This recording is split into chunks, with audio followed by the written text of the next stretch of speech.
Il fallait bien ça pour célébrer leur retour en politique.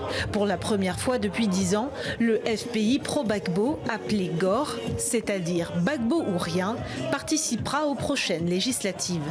En ce jour de meeting à Yopougon, deux noms sont sur toutes les lèvres. La première démarche est de mener des actions pour que le gouvernement ivoirien donne le passeport de Charles Blé Goudé.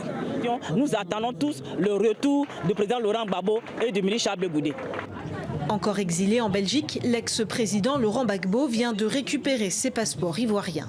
Pour ses partisans, le retour d'un des poids lourds du jeu politique ivoirien est une question de jour. Selon le politologue Sylvain Nguessan, ce scrutin législatif est un enjeu capital pour la survie du FPI.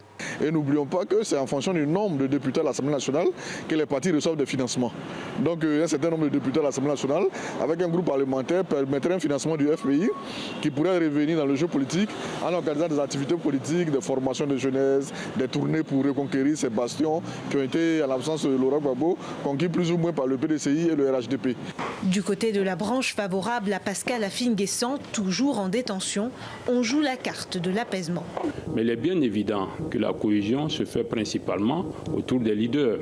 Donc autant nous attendons le président Affi-N'Guessan qui est dans les liens de la détention, autant nous espérons que très bientôt le président Laurent Gbagbo sera rentré et que des dispositions seront prises pour que tous les partis se retrouvent dans une posture où il leur est loisible de mettre en œuvre leur programme.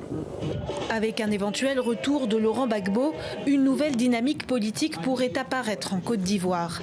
Plus motivés que jamais, les partisans du GOR annoncent des événements en faveur du retour de Laurent Gbagbo et Charles Blé Goudé dans tout le pays très prochainement.